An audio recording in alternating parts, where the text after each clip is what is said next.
Palavras de Ramatiz 06. Fisiologia da alma, a alimentação carnívora e o vegetarianismo. Pergunta: podemos pressupor que a divindade tudo fará para que no futuro sejam extintos os matadouros, frigoríficos ou açougues da terra? Ramatiz responde: não temos dúvida alguma a esse respeito. Em virtude de no terceiro milênio não deverem existir mais as instituições que se mantêm à custa da indústria da morte. Elas deverão desaparecer, pouco a pouco, tanto por motivos de ordem econômica, epidêmica ou acidental, como pelo repúdio humano e a melhoria nutritiva do homem. Sabeis que o repúdio à carne é um dos principais fundamentos das doutrinas do Oriente, em que se destacam o hermetismo, o hinduísmo, o budismo, a yoga, o esoterismo e a teosofia, além de milhares de outras seitas que vicejam à sua sombra. A proverbial negligência do ocidental para com a abstenção da carne, que lhe favoreceria um karma suave para o futuro, termina envolvendo demoradamente na engrenagem melancólica das enfermidades, que obrigam a dietas angustiosas e despesas com médico e farmácia. Pergunta: visto que a indústria da carne oferece trabalho a milhões de criaturas, cremos que a sua paralisação súbita representaria um desastre econômico para o nosso mundo, uma vez que se multiplicam açougues, charqueadas, frigoríficos e indústrias de carne enlatada. Porque a divindade o permite, não é assim? Ramatiz responde: quando apareceram no vosso mundo os primeiros automóveis, os antigos cocheiros e construtores de veículos de tração animal também se apavoraram ante a iminência de terrível desastre econômico, pois temiam pelo fechamento das ferrarias, das fábricas de viaturas, e mais os prejuízos dos criadores de cavalos, dos celeiros, dos artesãos, pintores e estofadores. No entanto, a sabedoria da vida transformou tudo isso em oficinas mecânicas, em postos de gasolina, de lavagem de autos, surgindo então os artífices da borracha, os garagistas, os petroleiros, os fiscais de trânsito, niqueladores, toldistas, fabricantes de para-brisa, pintores, e extensa indústria de tambores, latas, frascos, enfeites, e de tecidos adequados à fabricação de automóveis. Em lugar da falência prevista com angustioso pessimismo, desenvolveu-se uma das mais poderosas atividades que tem enriquecido os países operosos. Do mesmo modo,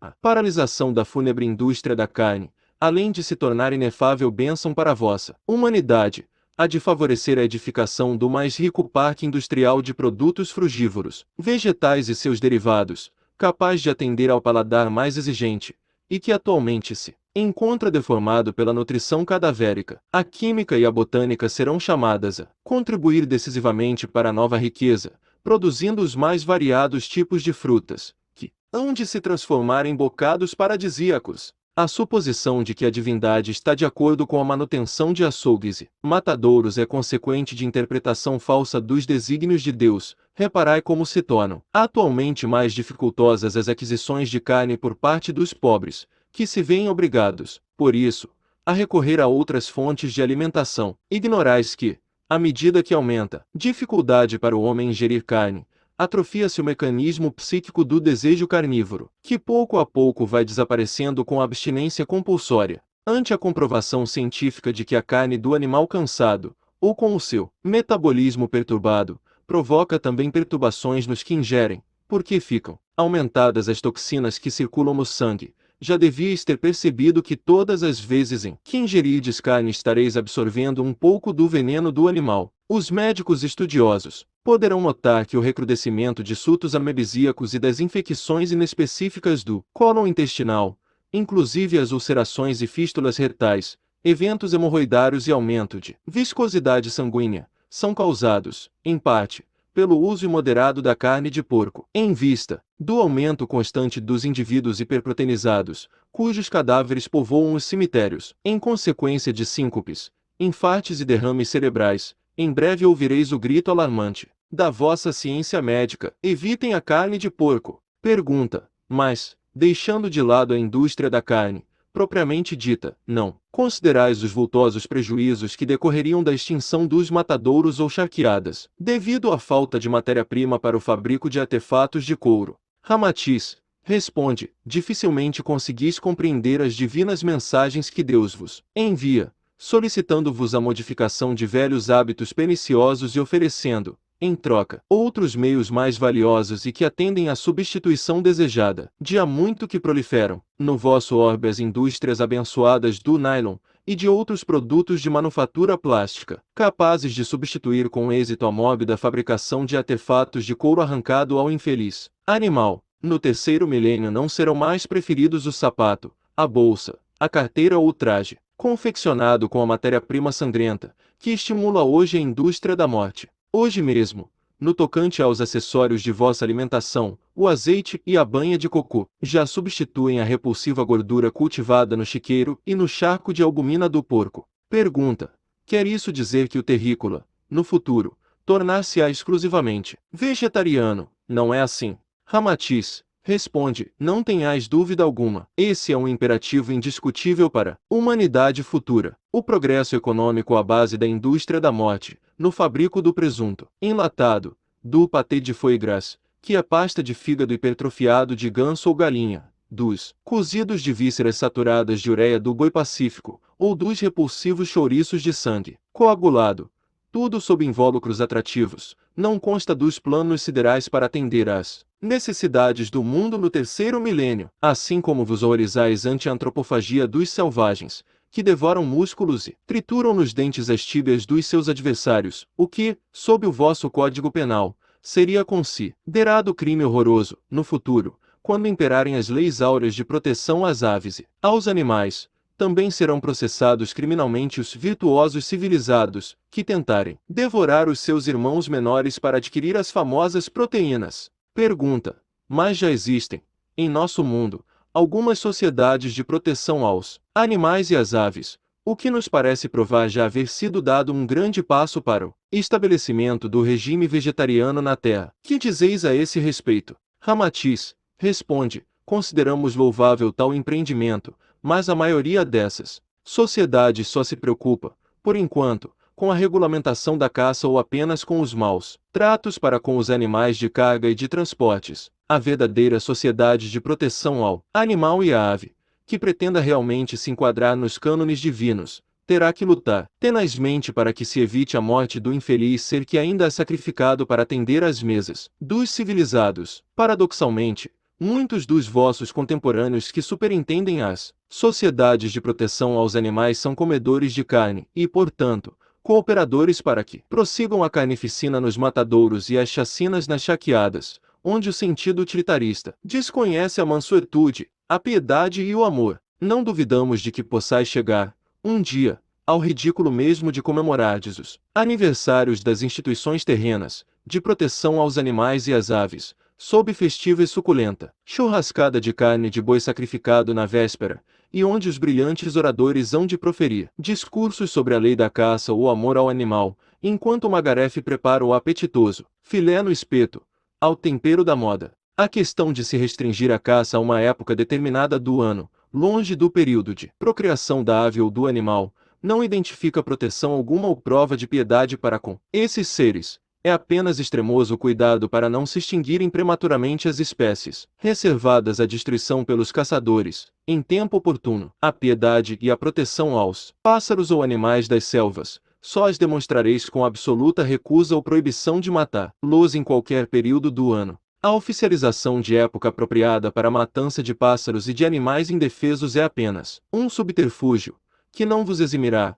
perante as leis da vida, da responsabilidade de matar. Apesar de a utilização da cadeira elétrica e os fuzilamentos oficiais serem considerados, por um grupo de juristas sentenciosos, como medida perfeitamente legal, perante Deus é um crime oficializado e muito pior do que o homicídio a que o indivíduo foi impelido por um mau sentimento, pelo amor, pela fome, ou num momento de cólera ou mesmo desejo incontrolável de vingança. O criminoso, embora useiro e vezeiro na delinquência, não avalia, comumente, a extensão do seu delito a que, quase sempre, é instigado por feroz egoísmo do instinto de conservação, mas os criadores de leis que autorizam assassinatos premeditados serão responsáveis pelo delito de matarem por cálculo, embora aleguem que assim o fazem em defesa das instituições sociais. Pergunta: como poderíamos lograr desfazer esse condicionamento biológico da alimentação carnívora, sem sofrermos a violência de uma substituição radical? Ramatiz Responde Alhures: já vos temos dito que os peixes, os mariscos e os crustáceos são corpos coletivos, correspondentes a um só espírito-grupo, que lhes dirige o instinto e gera-lhes uma reação única e igual em toda a espécie. Um peixe, fora d'água ou dentro dela, manifesta sempre a mesma reação igual e exclusiva de todos os demais peixes do mesmo tipo. Entre milhões de peixes iguais, não conseguireis distinguir uma única reação diferente no conjunto. No entanto, inúmeras outras espécies animais já revelam princípios de consciência, podem ser domesticadas e realizar tarefas distintas entre si. O boi, o suíno, o cão, o gato, o macaco, o carneiro, o cavalo, o elefante, o camelo, já revelam certo entendimento consciencial à parte, em relação às várias funções que são chamados a exercer. Eles requerem, cada vez mais, a vossa atenção e auxílio, a fim de se afirmarem num sentimento evolutivo para outros planetas, nos quais as suas raças poderão alcançar melhor desenvolvimento, no comando de organismos mais adequados às suas características. Quando o seu psiquismo se credenciar para o comando de cérebros humanos, as suas constituições psicoastrais poderão então retornar ao vosso globo e operar na linha evolutiva do homem terrícola. Eis o motivo por que Jesus nunca sugeriu aos seus discípulos que praticassem a caça ou a matança doméstica, mas aconselhou-os a que lançassem as redes ao mar. Os peixes e os mariscos ainda se distanciam muitíssimo da espécie animal, que é dotada de rudimentos de consciência, mesmo que não sejais absolutamente vegetarianos, e vos alimenteis de peixes, crustáceos ou mariscos, já revelareis grande progresso no domínio ao desejo doentio da zoofagia. Não vos aconselhamos a desistência violenta do uso da carne, se ainda não sois dotados de vontade poderosa que vos permita a mudança radical de regime. Podeis eliminar, primeiramente, o uso da carne dos animais, em seguida das aves, e depois vos manterdes com a alimentação de peixe e congêneres, até que naturalmente o vosso organismo se adapte à alimentação exclusiva de vegetais e frutas. E preciso, entretanto, que governeis a vossa mente, para que ela se possa modificar pouco a pouco, e vá abandonando o desejo de uma nutrição que é vilmente estigmatizada com a morte do animal. Se assim procederdes, em breve o desejo mórbido de ingerirdes vísceras cadavéricas poderá ser substituído pelo salutar desejo da alimentação vegetariana, em que trocareis as vitualhas sangrentas pelos frutos suculentos e sadios. O primeiro esforço para vos livrardes da nutrição carnívora deve ser no sentido de compreenderdes a realidade intrínseca de que se constitui a carne e que se disfarça sob a forma de saborosos pitéus. Pergunta: dai-nos um exemplo objetivo de como poderemos governar a mente, controlar o instinto, para extinguirmos o desejo de saborear a carne de animais. Ramatiz responde: primeiramente é necessário que não vos deixeis fascinar completamente pelo aspecto festivo das mesas repletas de pratos com carnes, aos quais a arte mórbida ainda ajusta enfeites que não passam de sugestões pérfidas para que mais se acicatem os desejos inferiores. Diante do presunto apetitoso, convém que mediteis sobre a realidade fúnebre que está à vossa frente.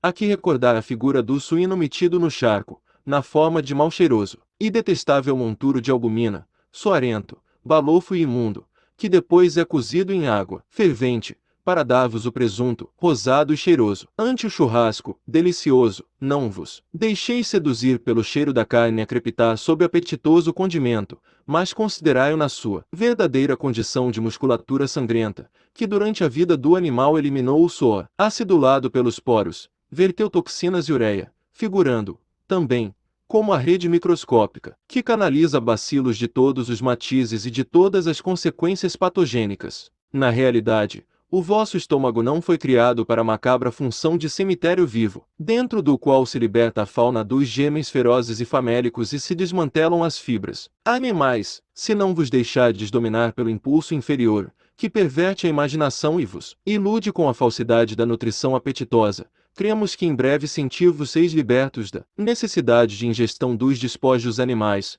assim como há homens que mental e fisicamente se libertam do vício de fumar e não mais sofrem diante dos fumantes inveterados. E, se o desejo impuro ainda comandar o vosso psiquismo negligente e enfraquecer a vontade superior é mister, que, pelo menos, recordeis a comoção dolorosa do animal, quando é sacrificado sob o cutelo impiedoso do magarefe ou quando sofre o choque operatório da faca perversa em suas entranhas. Inocentes, Obrigado, amigos e amigas caminhantes do Multiverso Infinito. O caminhante agradece e pede que nos ajude a chegar mais longe se inscrevendo no canal, curtindo o vídeo, clicando no sininho, e tenham para sempre um bom dia, uma boa tarde e uma boa noite com muito amor, paz e sabedoria. Curta o nosso vídeo ou se inscreva no nosso canal. O Caminhante do Multiverso agradece a sua participação. Você é muito importante para nós. Tenha um bom dia, uma boa tarde e uma boa noite com muito amor, muita paz e muita alegria.